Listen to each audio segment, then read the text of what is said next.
So welcome to those who've joined us so far. We're just waiting for DS Kinsel to join us. And for a few more people to come on the Zoom. So thank you so much for joining us, and we'll get started in just a couple of minutes. So thanks for joining us. We'll get started in a couple minutes.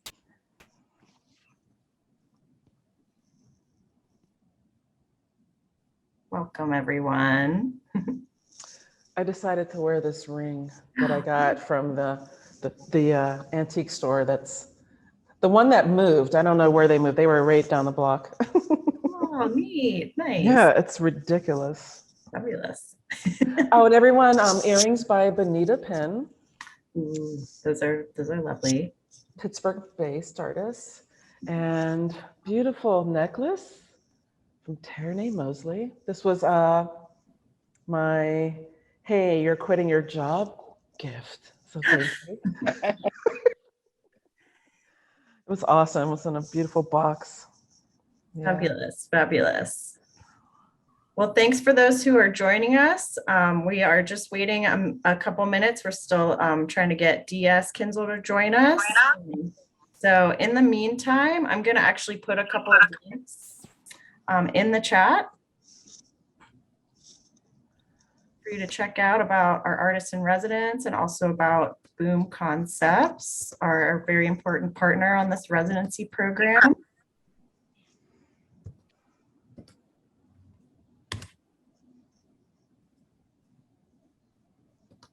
So you guys can check those out while we're just waiting a minute to get started. And I'm so glad I updated my website. Yeah. I finally updated it with the information about the residency and everything. And so, whew. One of many things I've been able to complete since I've started this residency.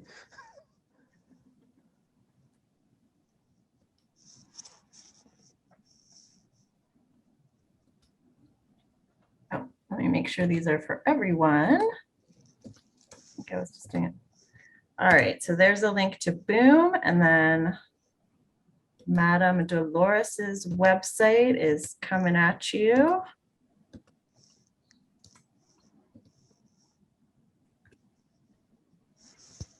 There you go. So please check those out. And again, thank you for those who are joining us. We're just waiting a minute. We're having a little technical difficulty getting DS on, so we're going to see if he can join us in a minute. But we can get started too, and hope he'll be able to join us, because I'll have some intros to do as well. So thank you again, everyone, for joining us for this virtual program where we're going to do our Artist in Residence Rewind with Madame Dolores.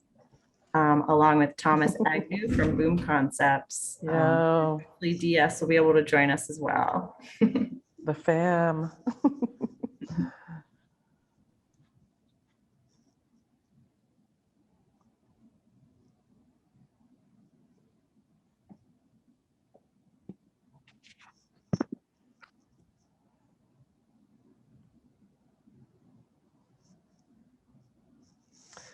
And Erica, do you want folks, if they have questions, to put it in the chat?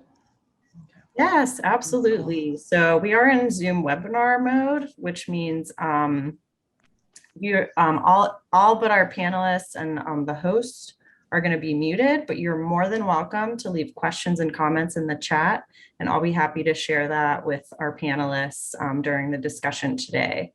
And actually, while we're waiting a couple minutes, if you could actually get the chat going. We're very interested in where you're joining us from and why you decided to attend this program today. So if you want to share that with us in the chat, that would be awesome. We would love to hear where you're coming from and where you're joining us from, and why you were interested in this virtual program from the Westmoreland Museum today. And also for those who may have just joined us, we're just getting ready in another minute or so, waiting to see if we can have DS Kinsel join us. And we also have some great links for you to check out in the chat, including one to Boom Concepts, our very important partner on this residency program, as well as our artist in residence, Madame Christiane Dolores' website as well. All right. Hey, Bob, thanks for joining us. He's here in Greensburg, and he says that he loves these programs. So thanks so much for joining us, Bob.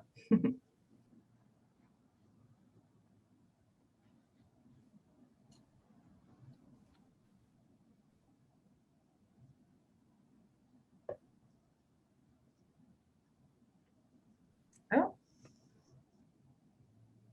all right. Let me see if I can get.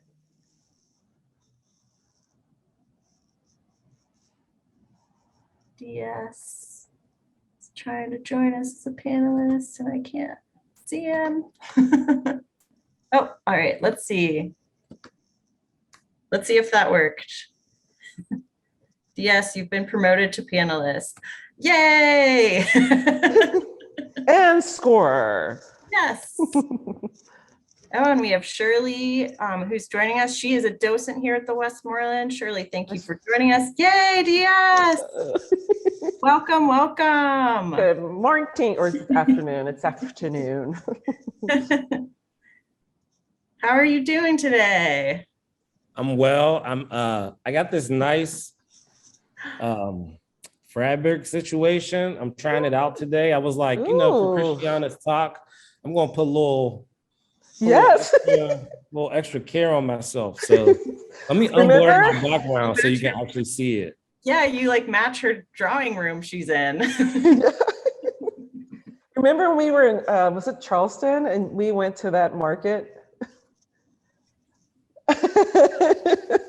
See, we only have an hour, so we can't get too deep. No. Yeah. Oh, this is great though. Oh, I'm so glad you're all here. So I want to get my little introductions out of the way so you guys can get your conversation going. I want to thank Eileen for joining us. She's joining us from Lower Borough. We have some folks that are sharing where they're joining us from and kind of why they're interested in this program. But just to kick things off, I am Erica Knuckles, the Director of Learning, Engagement, and Partnerships here at the Westmoreland. I'm so glad you could all join us today for this virtual program, our Artists in Residence Rewind. And I'd like to begin the program with a moment of acknowledgements. The Westmoreland Museum of American Art is situated upon the traditional lands of the Adena, Hopewell, Monongahela, Osage, Delaware, Shawnee, and Seneca Cayuga peoples. We honor all of the indigenous nations and their land with great gratitude. We also acknowledge the enslaved Africans whose labor built this country during the colonial era and beyond. As a museum, we use the power of art to explore and reveal the complexity of American history in an effort to create a more just and equitable society. So just a reminder, this is a Zoom webinar, so leave your comments and questions in the chat as I've been saying, and you're more than welcome to do that, and I'll be able to share those with our panelists as we go along. This program is part of the Westmoreland Museum of American Art's Artist in Residency program that has been made possible by generous support from the Pittsburgh Foundation. Launched in September of 2020 in partnership with Boom Concepts, the program features 4 to 6 artists annually and emphasizes the museum's commitment to engaging and supporting Black and marginalized artists, to promoting equity in the arts, and to sharing compelling and meaningful cultural experiences with the regional community.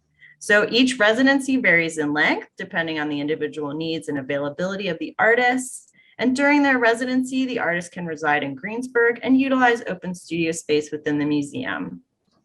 Artists use the span of the residency to create, study, investigate, and reflect on their artistic practice, and are often given full access to the collection and the archives, along with support from curators, educators, conservators, and other staff.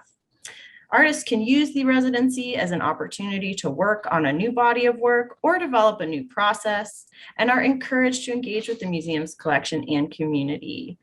So our panelists today, a warm welcome to Thomas Agnew and DS Kinsel from Boom Concepts. Boom is dedicated to the development of artists and creative entrepreneurs representing marginalized voices. The organization operates as a campus with locations across Pittsburgh to offer artist studios, as well as resources catered to each artist's creative and professional goals. And DS was one of our inaugural artists in residence, along with his fabulous wife, Anquanique. And I would also like to introduce Madame Christiane Dolores, who is wrapping up a 6-month residency here at the Westmoreland. And I want to get the program going, but there is an amazing artist statement on her website. I don't know, do you want me to read it now, or do you want to just have people go to the website? I've got it in front of me, or Can you put it in the chat? Put it in the chat? Yeah. Yeah. Okay, awesome. Well, I'm going to turn it over to the three of you. I'll pop in if there are some questions and comments, and I will put that artist statement in the chat. So take it away, panelists. I'm going to talk first. How you doing, Christiane? What's up, fam? I think as we talked about this very briefly, and I was tweeting about this earlier, I was reflecting on the first time I seen you as an artist before the arts admin at the Shadow Lounge performing musically. I'm not sure, I didn't know that. people. Yes, that was, that was like way back. That's way back. And I was just, I was thinking about it. I was just like, I remember your stage presence on the stage, because of course, like anybody I don't know, I'm like always asking myself, like, who is this? Like, how? Like, what's going on? Why is everybody going crazy? I just remember like you being on stage and people just clapping and going hard when you had your performances. Yeah. And and I think about just like our next connection wasn't until Boom had opened up.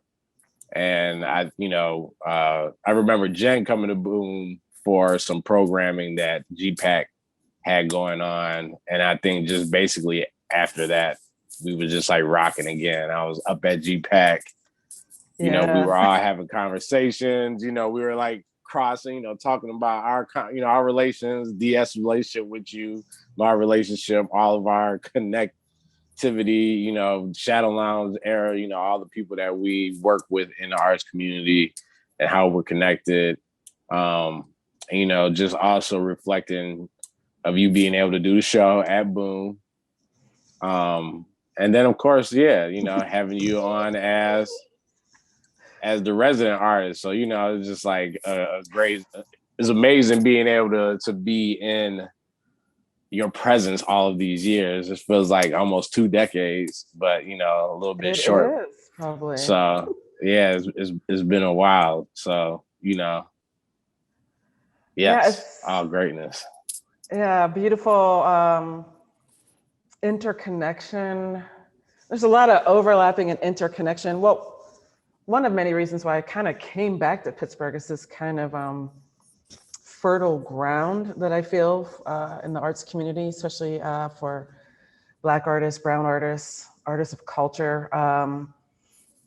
Pittsburgh can seem like a wasteland, but it's us who make it what it is. You can go all the way back to the Turmoil Room, and he was making things happen, right? So we created our own happenings and realities and bizarre moments, things that kind of pre-cell phone. So they live on in people's memories, like when the police come to your show and you take your wig off and throw it at them, things like that just wasn't captured on Instagram. It's just living in people's minds. So yeah, it's a celebration is still kind of, even though I'm not super directly connected to an organization anymore, I'll always do what the institutions consider arts administration. I consider supporting my community. If I have any access to privilege, I'm going to find a way to open that privilege up to everybody, right? Growing up in the 80s, attending CMU is one of the only Black students. And, at this moment, I think of Betty Douglas when she kind of cracked that open in the, was it 40s, 50s, as one of the first Black art students. There wasn't access to what artists have today, resources, not even people. You didn't have access to the wealth of people around you to kind of tap for information. They just weren't there. Or, you know, you just didn't see each other because there weren't happenings that, I mean, there were happenings, but not happenings that I always felt comfortable going to. So you just wouldn't see anyone like you there. So, yeah. Well, we appreciate your arts administration, your liberation work, your movement work in community. And that's, you know, that's one of the reasons why we were super excited to have you in this residency. You know, before we talk about the residency, this is like called a rewind. Thomas talked a little bit about your performances back in the day around Pittsburgh. I am channeling my inner madam. What, you know what I'm saying? What I got going on aesthetically and audio. I know. So I wanted to ask you, maybe you could rewind and share, you know, with us and with the audience, some of those pre-internet, pre-cell phone happening, about your practice and kind of, you know, how that evolution of your practice has brought you here today. Well, I will do that because it's so exciting. I came back to Pittsburgh after I had been living out of a Volvo, traveling the Southwest.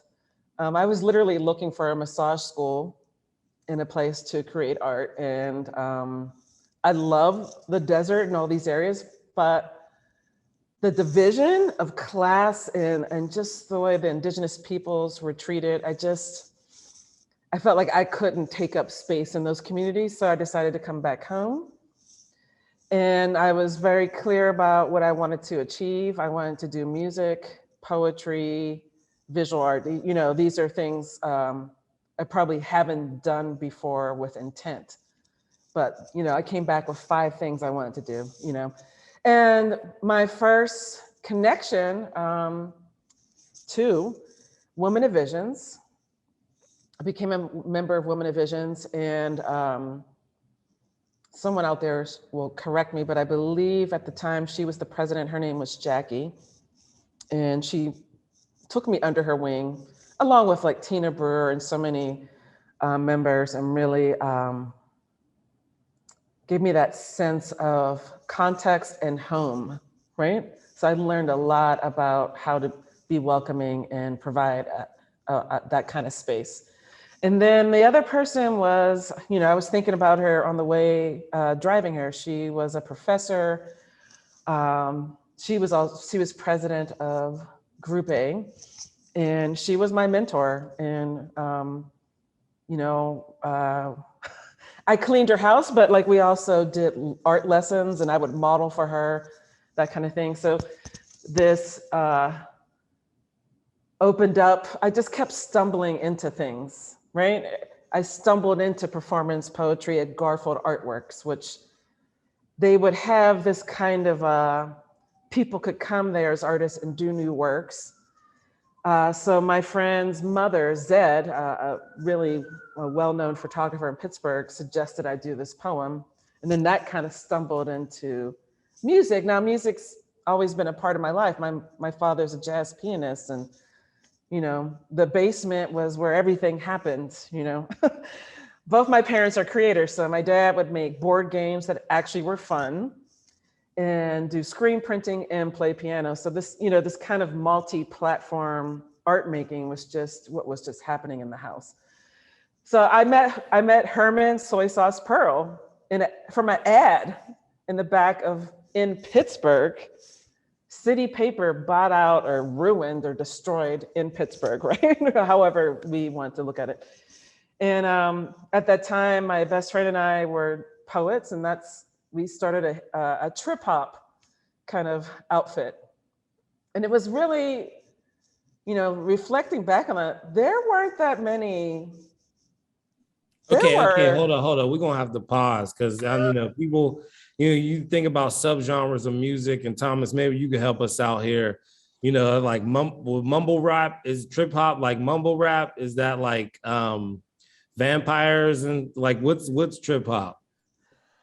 Trip hop's like Massive Attack. It's I think it has a different kind of chill groove to it. and its funk is kind of sexy. It's got a little sexy funk to it. So here, her name was Shireen Collins, and here we were, like two Black brown women, front women, doing like trip hop, like there. I can't even remember any other woman like us doing what we were doing. The shit was weird, and it was wonderful, and we were, we were. I had young artists come up to me. It was like, I saw you back in the day, and I realized Black people could scream, because it would be like, "Wah!" Like, yes, you can scream, you can rage, you can. One of my favorite moments was at Club Cafe, where someone was heckling us, and I picked up. I was also a martial artist, so I had great control over my body. So I picked up the mic stand and I swung it and almost hit him in the head. I'm like, you're gonna need to back up, motherfucker. Right? So there's also that kind of status that we had, which is like, we're not messing around here. And then, I would leap from the stage and land on people's cocktail tables, just screaming. And I think a lot of people who were following us, and I can tell they didn't know what I was singing about, because during these Trayvon Martin and everything, I'm posting liberation stuff and I'm getting messages from former fans. Why are you posting so much Black stuff? And I'm like, well, who the hell did you think I was? Like, what? You've been following our band for 13 years. That's how long we lasted. And you never knew what I was singing about? You never knew what I was singing about.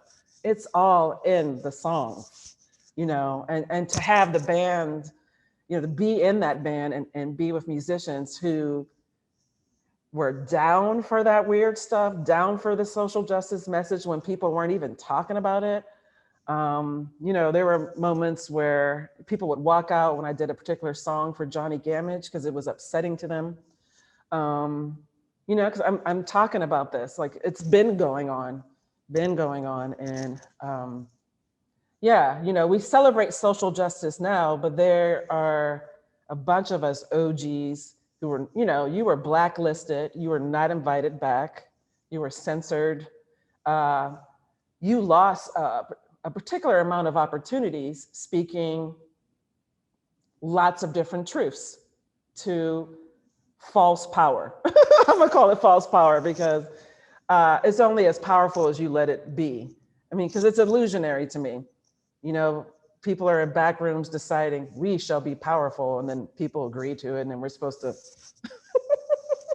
What happens when people don't believe in it anymore? What happens? That's like a part of my process, March. I ask these questions. What happens? What happens when, like in this room in particular, what happens when nothing in this room will make you can't forget. You cannot forget what Euro-originating people who now call themselves white did to get the power that they have and the privilege that they have and the money that they have. Yeah. So there's a little bit, we were doing shows. I co-ran an artist nonprofit, Crumbs, a transcultural. We were on this transcultural tip. We're like multicultural, like we want to transcend culture in a sense where we reach our humanity, right? Our humanity includes our culture, but it's not so much so that it divides us in a sense, but it's included in who we are. It's a full self experience. So that's Christina Springer and I started that Crumbs, a nonprofit organization, and I had no idea how to run a nonprofit. So God bless her for her patience. But it was just a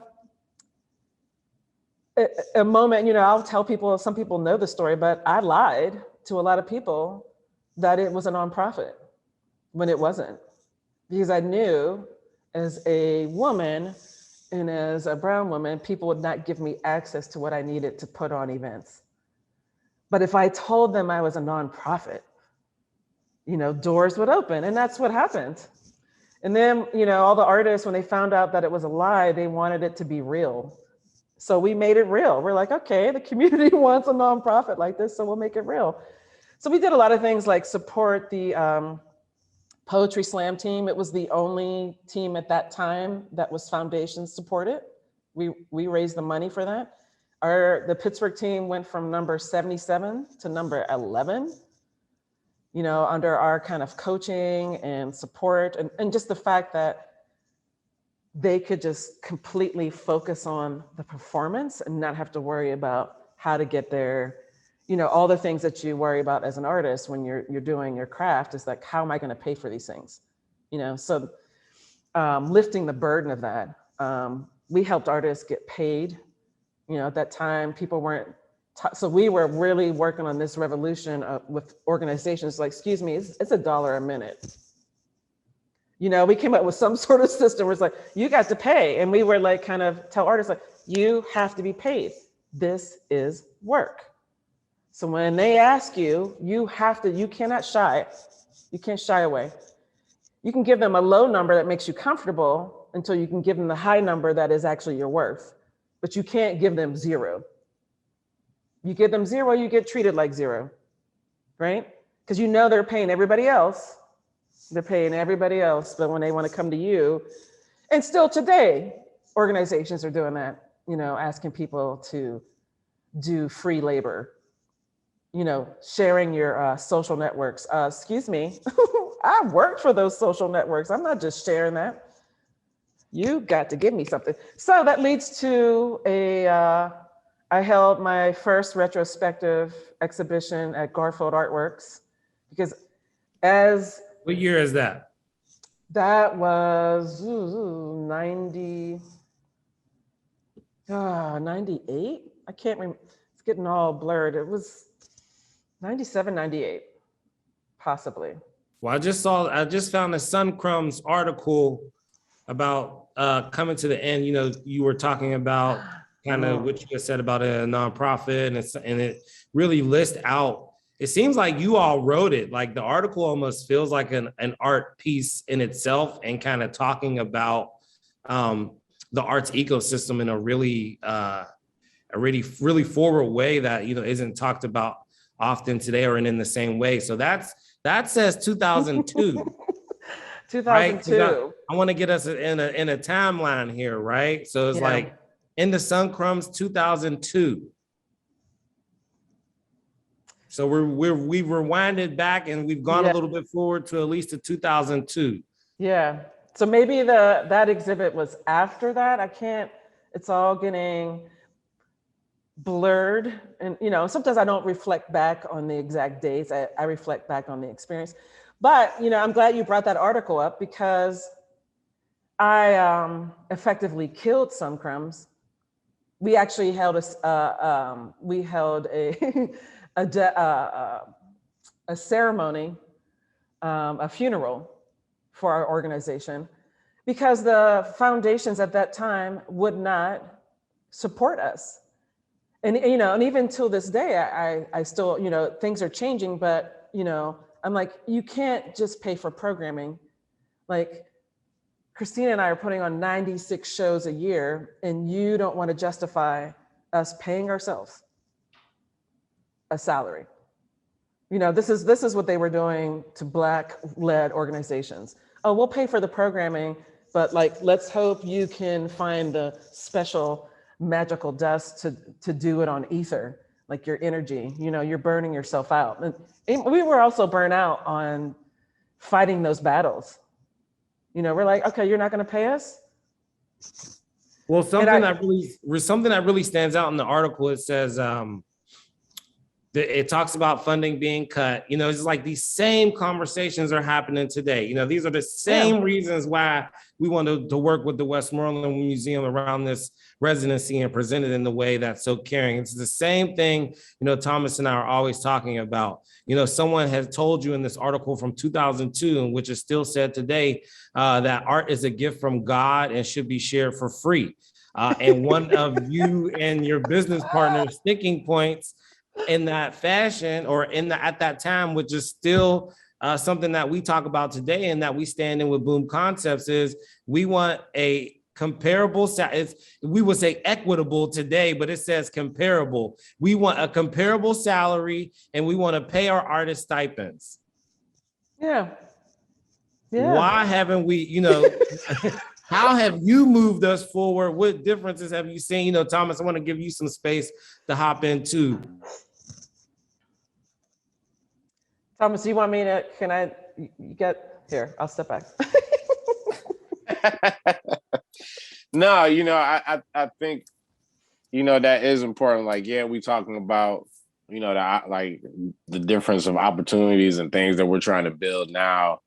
But also, because that's something that we always talk about is, how many times can you speak and talk and be in the same room talking about these things for how many years without really seeing some actual change or people understanding that, hey, in order for these things to exist, you have to put a little bit more effort, a little bit more money into the thing. It's not just programming, because we're, people like us, we're curators, or we're pulling together the program, we're finding the people, we're setting up the times, the contracts, all those things on the back end that they're also doing in the office that doesn't get put into the grants or doesn't get put into, isn't looked at in the proposal. Yeah. Yeah, I mean, it goes to, I think we've talked about it. I talked about it with DS and you, a disrespect of Black leadership in the arts, thinking you don't need the same things that other white leaders need. Watching all the change that happened during the double pandemic in 2020 and watching how quickly people were able to shift and how quickly they suddenly were able to fund. And that just disgusted me on such a level. I'm out. I'm out of this sector. Like, I've been pushing and pushing and pushing, and the reality of like, what am I pushing for? Like, this is, I've just been spinning my wheels in a system that I don't even quite agree with, but I'm gonna do that sacrifice to try to open up the door. And you could have done these things years ago. I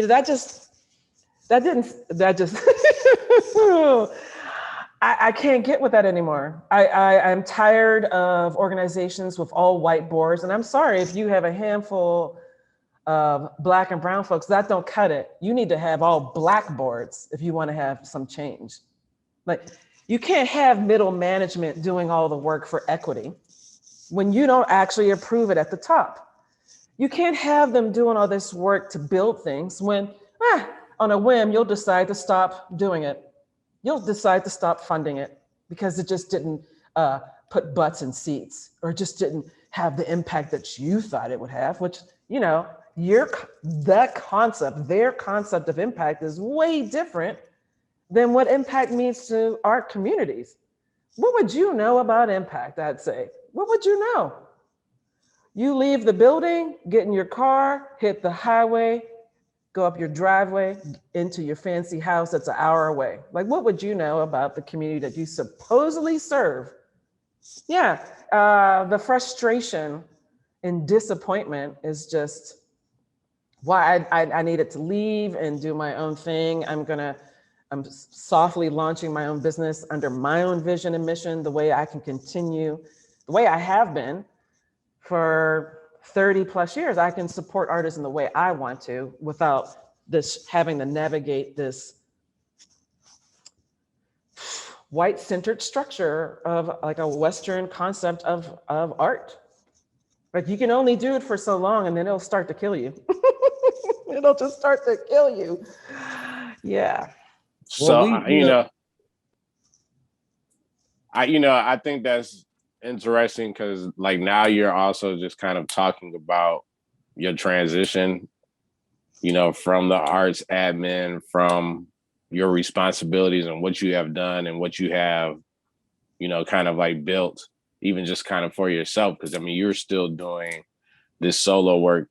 I kind of want you to talk about, your transition to like kind of going back, because it's like, yeah, you're like the artist doing all the art stuff. Then you start to transition to the arts admin and like working for the people, working with the people, working at GPAC, and then you like reverse. Or no, you know what I mean? It's like, all right, I'm transitioning away. I did what I did. I'm transitioning away. Like, how did you feel going from back to, admin to, handling art opportunities full time again? Freedom and liberation. I am like both my best friend Deck and I made this plan 5 years ago, and I believe I told DS. I think I told both of you. I'm like, yo, I look at my watch. I'm out in 5 years. The clock is ticking. If you need anything, just let me know. Right? We're proud of what we did through that organization. Definitely proud that. At some point I felt I stayed too long, but there were certain things I needed to have put in place, like the emergency fund for artists, which was super pivotal during the onset of the pandemic. The Arts Council was able to raise $250,000, which was given back to artists. And, during that, it wasn't much, but it was something, right? So I feel proud of those things, those support systems. But arts administration, I read this old book that had arts leaders in it. The New Hazlitt put it together, and I forget the CEO of this theater. She said, if you stay too long in arts administration, you won't be able to do your work anymore as an artist. And I reread that, and I was like, that there is some truth to that. Like you will lose your ability to hear your own voice. Like the way I started out with these ideas, and I really was happy that we had a lot of meetings to discuss the residency, because each time, and I think it was something DS said, like, don't forget to rest. And that stuck in my mind. So I'm like, I'm just doing, this is kind of like a leftover from my job. I'm creating programming the way I would have, right?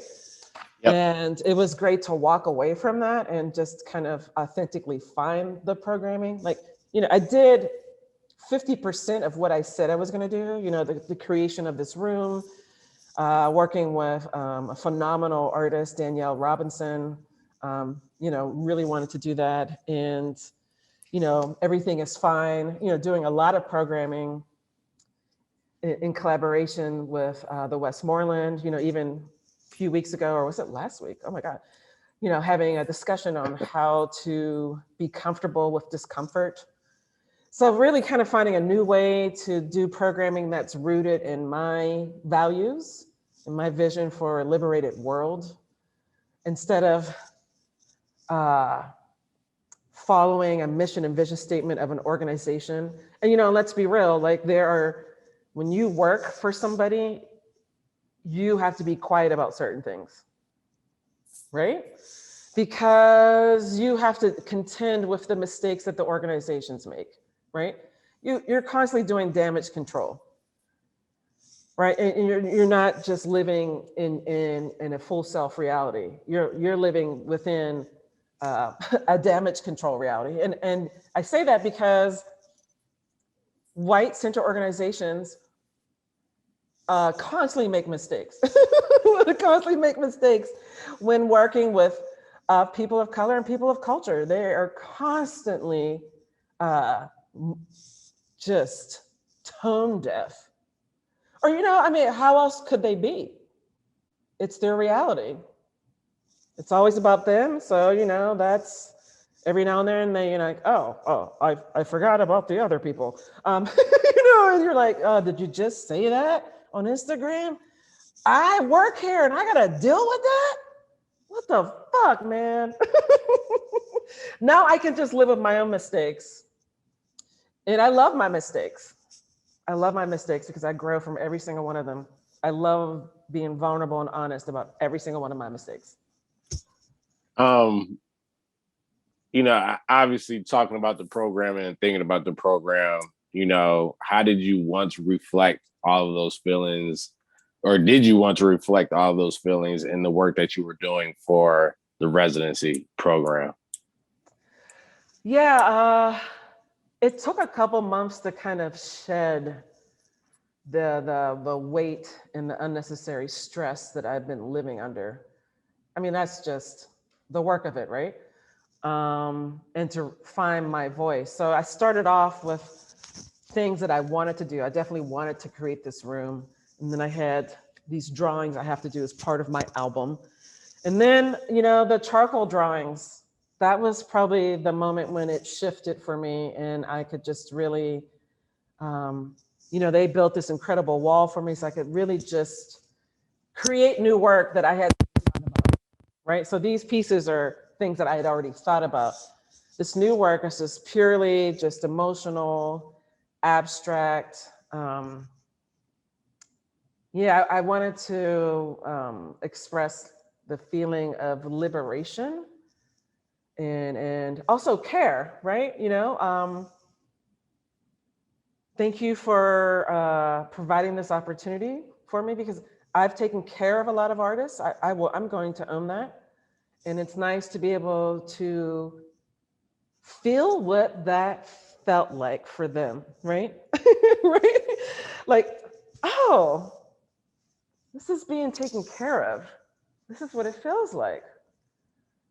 This makes you feel light as a feather. This makes it makes the work easy. It just pours out of you when you are not dealing with barriers every single step of the way, right? There's open space and freedom and support. You don't have to manage up.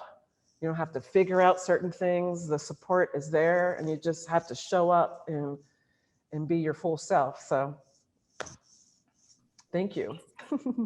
Yeah. I actually just wanted to pop in really quick because, what you guys are talking about is actually really goes along with the question we had from Hannah, which is how does your background in arts administration influence your artwork? So I don't know if you had any more to add to that, but I think that, I think you are really, diving into that question and how the residency sort of shifted your work because you were shifting away from that arts administration role. So I just wanted to pop in to share that question because it's right up. I want to say that it's been called arts administration because that's institutionally, they need titles, right? I've been assisting artists. If I'm making work, then I'm assisting other people to make work. There is no separation for me, right? I can't just be making work and getting opportunities without making sure that everybody else has the same access to opportunities. So there's no separation.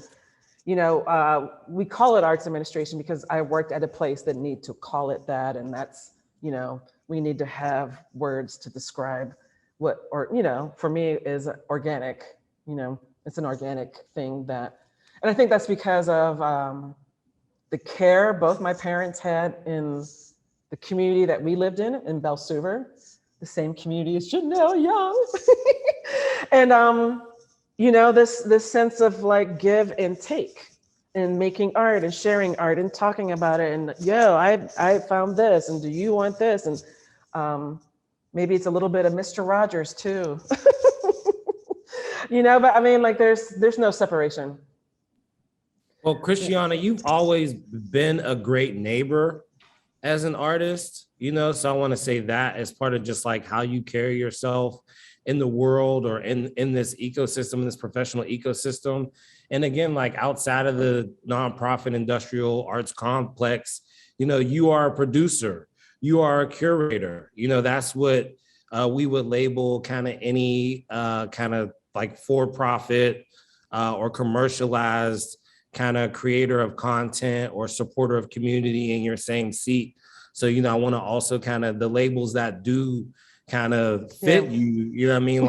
Is a producer of culture, is a curator of culture, in that care, is one of the reasons why we were just always excited to, be under your mentorship and kind of, what I've been saying and what Thomas and I have been trying to do in our community is having that reciprocal relationship where, we could never pour into you as much as you've poured into us, but we can just take a little tiny droplet and put it back into folks that have supported Boom Concepts. There's a really interesting question here that goes a little bit with the rewind and talking about your journey, and even if you want to talk about how this residency supported you, is just like someone in the chat is asking, like, how do you fund your life, right? You're talking about being separated from the institution. We know the institution pays the bills. Thaddeus Mosley and Joanne Bates, two great artists here from this region, told me always keep a job. So, if you could just pull behind the curtain and let us know over the past 10 years, and especially during this transition out of kind of institutional roles, how have you paid the bills? How have you supported yourself? That's a great question. And I, this past Saturday was the opening reception for Stephen Towns, and I really enjoyed what he said about being a worker and having an untraditional route in art. So I definitely agree with Joanne and Thaddeus. I am working at the airport as the technical assistant of arts and culture. That is a very different reality than the traditional nonprofit arts sector. So it's a completely different, it's still in the arts, but it's a very different experience, and it doesn't have the same trappings. So I work there. I've been softly launching my own business, which is no box engagement. So I work with artists one-on-one, and they pay me. And I got to work with artist Laverne Kemp and assist her collaboratively with a couple grants actually, working with Sarika Golashia, helping people with their artist statements and whatnot. I have incredible people who are supporting me through my Patreon accounts. So that offsets some of the expenses when it comes to applying for art opportunities, or even just paying for your website fees. I mean, it's a monthly fee or whatever. And I hustle. Like, I sell antiques, I sell things online. I've painted houses. If someone wants me to do something, help me move furniture. I've had 80 jobs in my life, so I know how to do 80 different things. So I will hustle.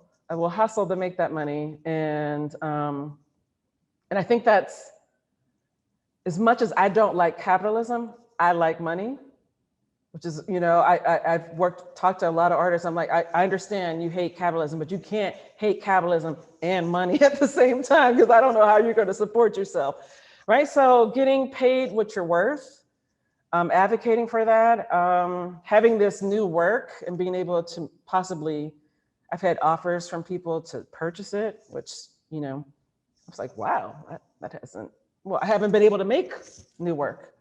So that's been incredible, right? I haven't been able to rebuild my garage to be a studio. So having this giant space to make these giant pieces, that's just a godsend, And you guys do pour back as much. It's mutual. We try as much as we can because we know how important it is. Again, as you talk about like the feeling, you know what I mean? Like that is important. I know there's people that have poured into me, and I know by just, if I were to stop, or we were to stop, passing down resources or information or ways to just go out there and get it, figure it out. We wouldn't be doing. Your success. But we wouldn't be doing what we need to be doing as far as community members if we didn't just continuously pass that down. Yeah. It's like what I'm saying, and like that's important. And I just, always appreciate the work that you have done in doing so. And, we're always just like, we trying to be like art god mom. So and I might look, and I'm trying to be fluid and flexible like you guys. I am loving the legacy you're building. And there's going to be a whole crop of new young artists who are going to be looking at you. And if you're like, I remember when this happened at Boom and it transformed me. So, that's this legacy that we're carrying on forward, and the way you're affecting the community. And you know, seeing a lot of these artists exhibiting at different galleries now, that's exciting. That's just, And I do want to, you know what, I think this, like DS had messaged me this earlier, and I think it's important because, you know, even as artists, as we talking about all the hardships and the things that we going through, we don't really talk about the fun and the rest. I think that's important to kind of go back into. So it's just like, you know, where and how did you find rest? And also where, you know, what were some of the things that you did while you were at, you know, up at Westmoreland outside of the museum? You know, any things that you were doing? Were you oh yeah. doing some dangerous in the alley work? You know, I love posting up hanging some out. artwork. I'm hanging out in the spot. You know, I got this amazing ring from this crazy, crazy thrift store. In fact, I purchased a lot of things that are in this exhibit right now from this thrift store. I think they moved recently. The restaurants here, incredible. I go to the same one, so they're just like, they know me now. Like, oh, do you want the mango? I'm like, yes, I have the mango every single time. So yes, I will have it again. I laid on the floor and took a lot of selfies. I scooted on the floor backwards in the museum. No one saw that, but it felt good to do. I like laying on the floor in there and looking up at the skylight, you know, just doing things like that. What I didn't take advantage of was the apartment. So this felt like an apartment to me. So I was just kind of loving being in this space and around all the art.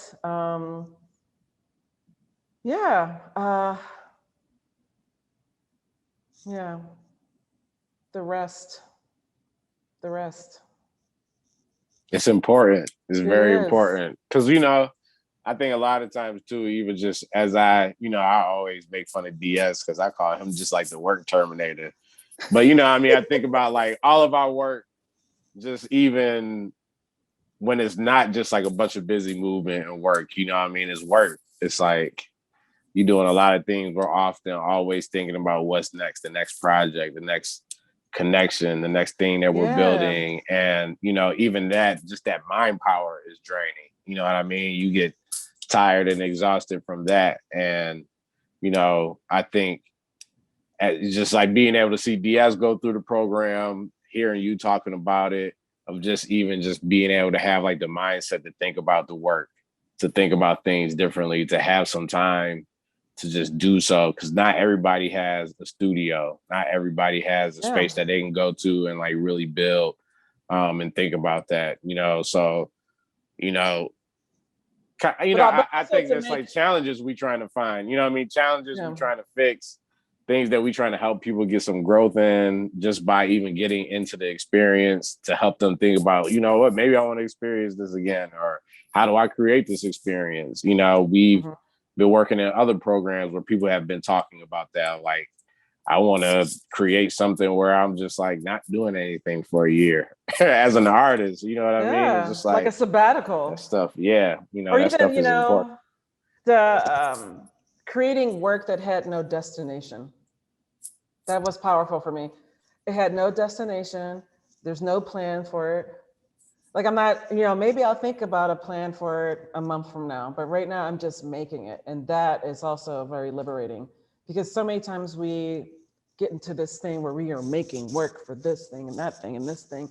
And that in itself can be very stifling, just you can lose a sense of purpose and intent. Yeah. So that was very, I have these giant drawings. I don't know what I'm gonna do with them. I love that I have them. And right now there are no plans for what to do with them. I'm just gonna, Curtis Reeves is coming out this Sunday and he's gonna photograph the work. They're very fragile. So I don't even know how I would exhibit them. So he's gonna photograph them. So I could make prints in the future, but yeah, he's going to come and photograph all the work and possibly interview people on Sunday, as they're walking through the space. And just the fact that they let me paint this room and just take it over and put major holes in the walls. just You know, I think it'd be cool because I think somebody did ask like in the chat about seeing some of the artwork. So possibly being able to kind of come back and post maybe some of your favorite pieces when you're ready to like show the display or show like a large look of the room. Cause I don't think really people, I've we've seen photos and, there's like people who have been able to come have possibly been able to see like get a sneak peek, a look in. But I think it'd be cool to also just kind of even show as you're talking about, because you're like, I'm able to like rest and do all these things in this space. It'd be cool to even just see where you were doing these creations and where you were like building up these ideas. So yeah, and having the length of time to think about it and going, what your original thought was is not how it ended up turning out. Some things stayed, like the fireplace. But there were other things that I'm like, I don't know if I want to do that anymore. It's not quite fitting the vision. Like this room started off as one idea and it has now become the drawing room that kind of reflects on these, when you go on tours of, the robber barons' homes or even Nemacolin, and you see examples of power, which equals in many cases exploitation. You see paintings of indigenous people or our people that are just, a reflection that artists made these things. Artists have made these racist things that live in these homes, where these people live in these homes who have incredible power. And so it's kind of taking the time to really think about what that home would look like and how to terrify somebody. When they come in there, I hope they're terrified. Cristiano, last thing I want to have you kind of speak about for the field and for people, oftentimes artists are so focused on markets and exhibitions and, opportunities that are outward and public facing and dependent on, capitalism or direct buyers. Can you talk about the importance of residencies and kind of, how this residency has been supportive for you in a different way from some of these other traditional opportunities that we think about as artists? Yeah, as I was mentioning, like this rabbit or this trail, this rush, like I stopped making work a while back, and this upsets people when I say this, but I started to feel like I was throwing embryos up on the wall. They were incomplete thoughts. And because I'm a highly creative person, I could make it look like it's a complete thought, but I know that it isn't, right? So rushing after exhibitions and these opportunities, I'm just not interested in it anymore. I've also seen the dark underside of the art belly, which is, I love our arts community, but they are not very supportive of people who have disabilities. They're not supportive of people who are raising their families and coming back. They're not supportive of people who get ill and come back. They want to see a resume that's completely filled every year as if no one has had chaos in their life. We celebrate people who can be completely focused and dedicated and have this chock full resume. But what about everyone else who has had a difficult life and has not been able to fill up that resume? You're not going to be considered. You won't be considered. They're not going to take you serious because there's time gaps because you had a life. People are taking care of their elder parents. They have to stop. There's nothing there to support people while they're taking that break. There's nothing there, so being able to do this is similar to feeling supported in a moment of transition. And, the transition isn't also just from work, like I had surgery at the beginning of this year and it's kind of just flipped my physical reality. And so, being able to have this space to come back into my artistic practice without having to fulfill anybody else's needs, fulfill this need, like I got to constantly market myself. When I think about social media, I think about all the white guys who created social media. And I'm just like, You know, like, who am I doing this for? You own everything again. You own everything again. And so now I have to rush and break my neck, putting everything out here breathlessly. I'm rejecting a lot of this. I'm rejecting a lot of it. I will find what is for me. I will authentically sit in my rest and in my power, and I will find the things that will fit me. I'm done chasing things. I'm done. I think it's for younger artists, possibly a good practice. For those of us who are, elders or yelders or whatever, speaking for myself, I find it a annoying, anxiety-producing, irritating, infused and imbued with Western ideologies of artistic expectations that are not solidified in the foundation of liberation. I don't want it. I don't want it anymore. I don't want it and I don't need it. And this was not that. This was not that. All right. This was not that whatsoever. Because when it's not that, you can flourish. When it's not that, look at my face. Look how relaxed it is. When it's not that, you can actually breathe. You know, you come here and you were like, oh my God, I've been breathing short breaths. You don't realize it because you're still walking and ambulating. You don't realize until you like sit and rest and think about the work that you can actually take deep breaths, like you are breathing deeply within your body. Like, you know, this modern life is just, it's got us all like breathless and running and chip chop and yeah. So yes, this was not that. And everybody here was phenomenal. And Brian helped me finish my lamp. This lamp that I purchased at the antique store. I could, everything I had up, he came up and he was helping me. I was like, I even bought like a refurbished antique wire. And I'm like, I can't pull it through. So, a lot of things took a lot of us working together. So I'm really appreciative of him as well. And thank you guys. And I'm excited for Janelle. She's gonna love it. I know she's in Chicago, but like, hey, you can spend a week here. It's gonna be lovely. Next up on the mic.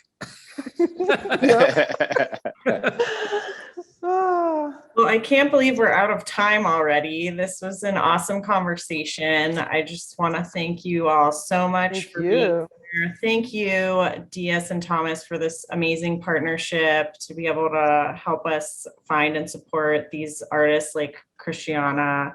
And we did have a question that Thomas mentioned about being able to see Christiana's work, and she is going to be having an open house on, I can't believe tomorrow's February, on Sunday,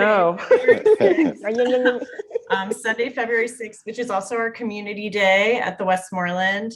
Her space is going to be open from 11 to 5 that day. So you can come and meet her, see what she's been working on, check out her installation and some of the other work that she has done during her residency and also that she's brought into the space to share with folks. And again, thank you all so much for joining us today. One thing. We're having after 5, we're going to have a reception at Major Stokes restaurant, and you just have to register. It's for free, but we're providing the food and cash bar and just hang out. So it's going to be a great day here in Greensburg. So thank you all again so much for joining us. Thank you. And come out and check our new exhibition with Stephen Towns, Declaration of Resistance, that just opened yesterday. Phenomenal. Tina Williams Brewer's exhibition is up as well, which is Miss Brewer. I know. So, lots of stuff to come. Powerful. Wait, and that painting of Teeny by Stephen. Oh my goodness. Yes. Westmoreland Museum is doing some things. Yeah. American art. Read the fan. American art. Yes. And check out all the links that we shared in the chat. Follow these folks on Instagram and support artists. And thank you so much for being here. And Thank you, everybody. For Wonderful. Thank spending- you everybody for Thank you. coming. Oh my gosh, that's 33 people. Mwah, mwah, mwah. Bye, everyone. Bye.